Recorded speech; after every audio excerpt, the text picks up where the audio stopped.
Ayan siya guys, oh. Kaya katutulo. Ayan, oh. Tignan mo yung sauce, oh. Ah, tumutulo. Sarap. Only kisses passing by the river. Hi guys, it's lunchtime. Join me.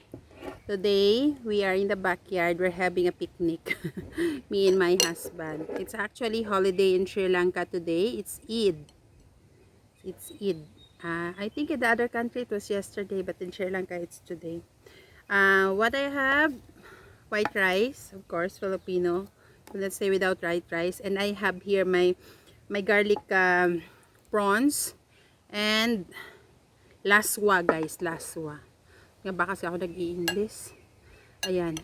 Ito guys, hindi pwedeng wala sa akin to. Kasi hanggat may access ako sa gulay, talagang gulay. Ano to guys, pinakuluan ko lang yung tubig, tapos nilagay ko lang siya halo-halo, alugpate, kangkong, tsaka kamote, talbos ng kamote, pitas ko sa garden. Gusto ko lang may gulay. Yan. So, meron din ako ritong mango shake. Tapos asawa ko may kinakain siyang yung ano, yung paripon niya, tsaka yung kanyang, give me one of this one. Papadam. So, kain tayo guys. Join me. Di ko alam kung magkakamay pala ako kasi hipon. Higop lang ako sa baw.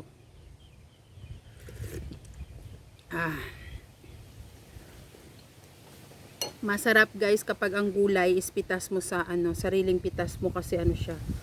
Manamis-tamis ang kanyang sabaw. Wala nang seasoning. Walang magic sarap dito guys. Di uso magic sarap dito. Meron sila nor pero. Tsaka yung hipon guys, hindi ko siya nilinisan kasi hindi naman siya tiger prawns. Ano siya, yung shrimp lang siya. So, kaya gusto ko yung nagsisip-sip ako ng ano. Nagsisip-sip ng ulo. Kumusta naman yung eye bag? Late na ako natulog kagabi. Nagaya yung may-ari ng hotel na mag-inuman kagabi. May kaibigan siya dumating, so nag-join kaming lahat na nandito. 3 babae. Tapos 5 sila lalaki, including yung asawa ko. Beer lang naman. Tapos nag-barbecue pala kami kagabi guys, hindi lang ako nag-vlog.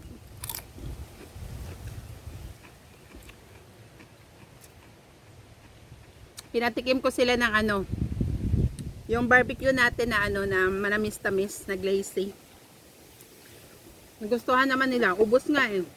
Baboy tsaka manok. Tapos may sausage, may hotdog. Sausage hotdog. Isa lang ba yun? Sa atin lang yata sa Pinas hotdog tawag mo.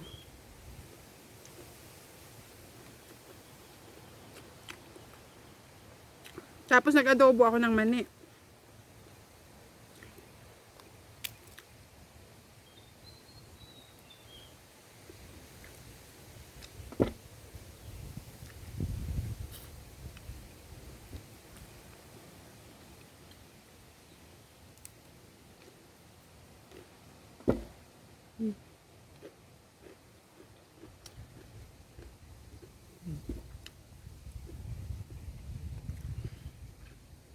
Maalog-alog yung mesa. Pansin nyo may duyan na ako sa likod. Ganda magpahinga. Nilagay namin yung duyan dyan. Asawa ko dyan natutulog paghapon.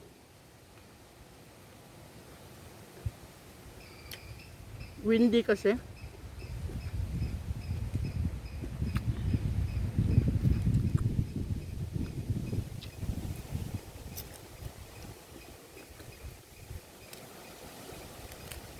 Swerte namin guys. Yung tinirhan namin, ang daming ano, sala kutsara dala ko dito. Ang daming puno, kaya mahangin. Alam nyo kung hindi guys, ang init-init na ngayon dito. Naabot na ng 32-33 degrees.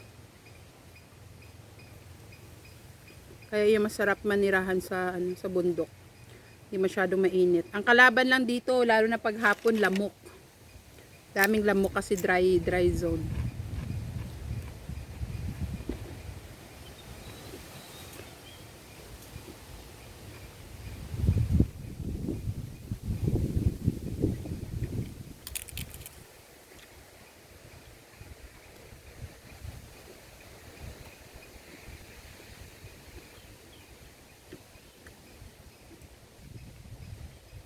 Narinig nyo ba? Matunog yung ano?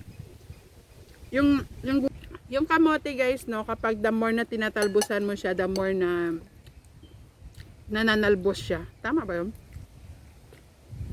I mean, the more na tinatanggalan mo siya ng talbos, the more dumadami yung kanyang talbos. Babe, try the sauce. It's pure garlic. Garlic and onion. Dami-dami kong bawang nilagay. Tapos ang ginawa ko, inano ko siya. Yung dinurog. Nilagay ko sa grinder.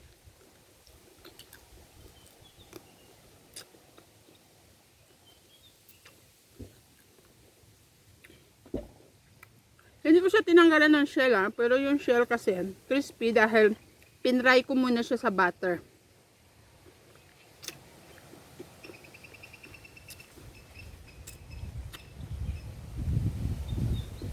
Hindi kumakain ng prawns yung asawa ko kasi mainit sa katawan. Nagkaka-gastritis siya.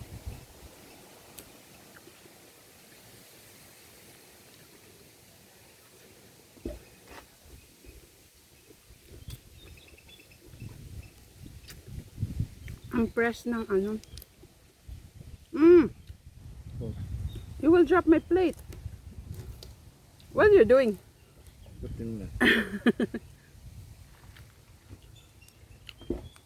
Ang fresh ng hipon, guys.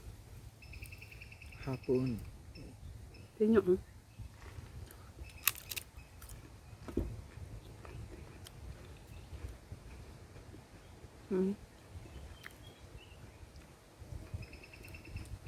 Alam niyo minsan yung mahilig ako manood ng mga mukbang ng mga video rin. Nakikita ko may ibang nagmumukbang ng hipon, lalo na yung mga nasa ibang bansa. Tinatanggal nila yung ulo tapos ewan ko kung tinatapon nyo, tinatabi para kainin mamaya. Pero kung hindi nila kinakain, sayang. Ako hindi talaga ako sinisimot ko talaga yung ulo ng hipon.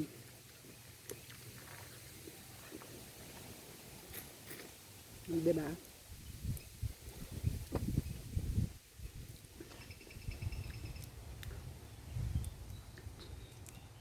Tsaka diba ang hipon, di pwedeng i-overcook. Alam mo kapag ang hipon overcook, rubbery siya. Any seafoods. Gaya yung yung tahong. Kapag overcook yung tahong, magsishrink siya, maliit yung maliit yung laman niya. Hindi mo maralasahan yung ito, yum. Tapos i-dip natin siya sa sauce.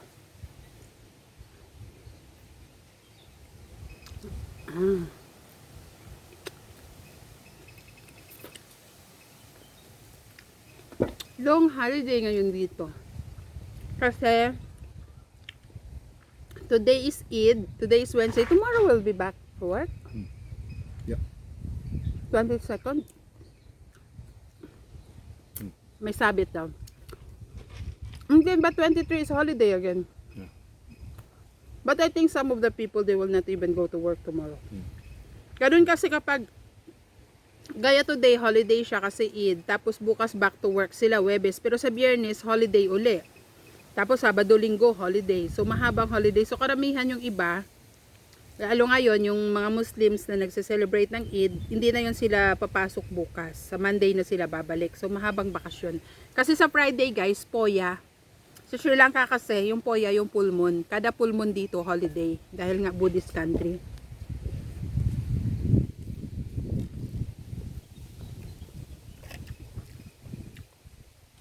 Kaya maraming holiday ang Sri Lanka. Kasi bawat full moon holiday. Yan yung tinatawag nilang Poya. That's crunchy. Tapos pag Poya guys, lahat wine shop sarado, hindi ka makakabili ng alak, hindi ka makakabili ng karne. Some of the shops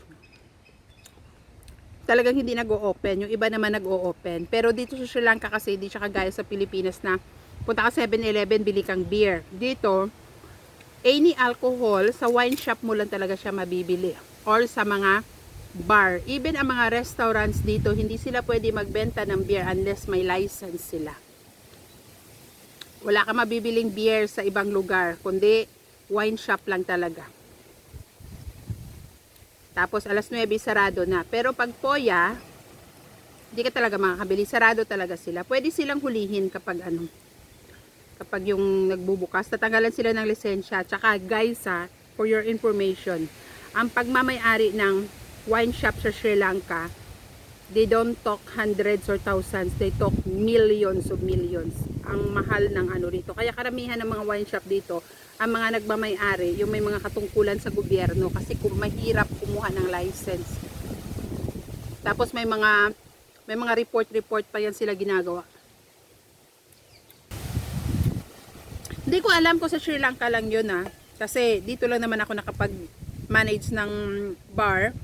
So hindi ko alam kung sa Sri Lanka lang may ganon.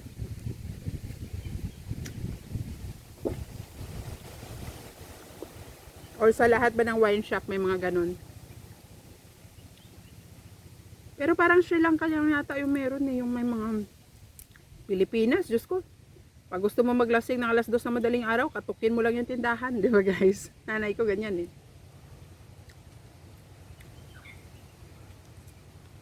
madikit man to sa ano.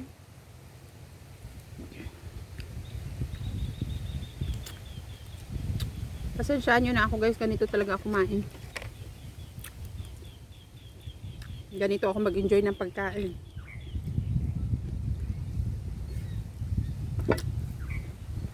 Sabaw.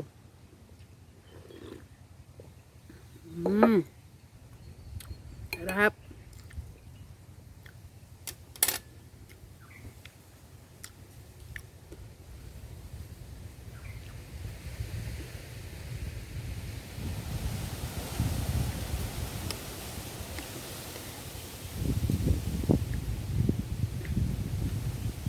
Yung asawa ko guys, nasanay na to.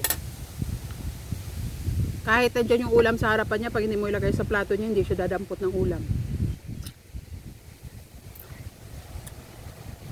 Paano mabubuhay ito pag alis ko? Uwi ako guys magpo for good na ako. Hopefully next year, basta antayin ko bumalik lahat sa normal. Kasi guys, nanghihinayang ako sa babayad sa hotel para mag-quarantine. Hindi kasi ako OFW. Foreign spouse ako. So, ako magbabayad ng hotel ko pag nag-quarantine. Kasi yung mga OFW, di ba, ano yun, libre. Tapos yung dagdagan pa guys yung ticket. Yung ticket talagang triple ang price. Magtindahan na lang ako doon. Kasi magka-college na rin yung anak ko.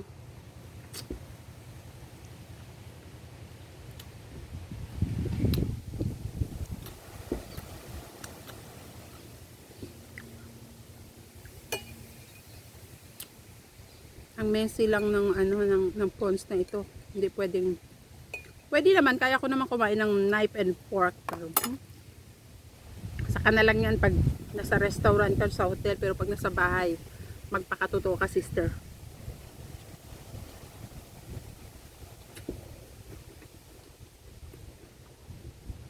Yung lasa ng sauce, sarap.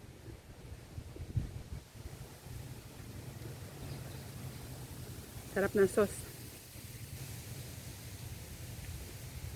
Ayan siya guys, Pwede ka tutulo. Ayan, tingnan mo yung sauce, tumutulo. Sarap.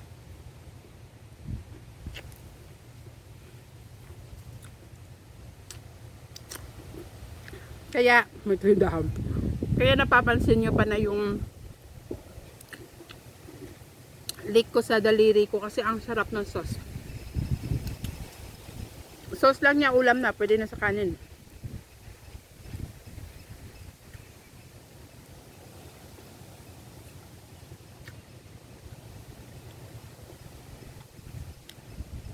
Hindi pa pala ako nakakapag ano guys, travel.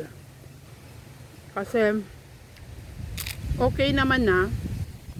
Open na yung Sri Lanka. Kaya lang yung tourism nila hindi pa open. When is the tourism gonna open, be? Be? 1st of August. 1st of August pa open.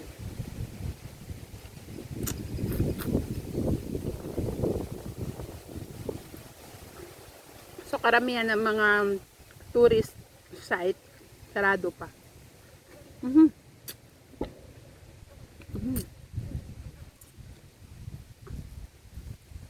May bowfly. Daming langaw. Naamoy na nila yung pagkain.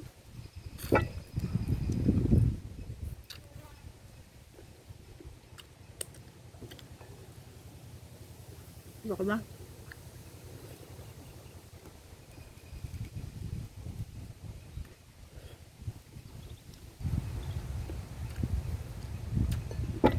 Ikot tayo sa baw.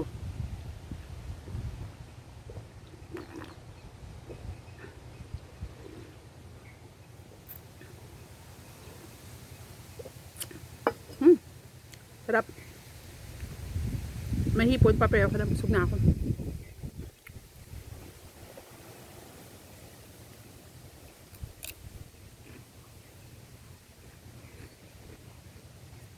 Sarap. Season na ng mango dito sa Sri Lanka. Daming daming mangga. Mura pa. So much guys for joining me sa lunch sa sunod na video. Kita-kita ulit tayo sa sunod na video. Ayan, may visitor pala ako. Doon di ko napansin guys, may baka pala doon. No? May baka pala dyan. No? Yan, thank you so much guys. Bye bye bye. God bless.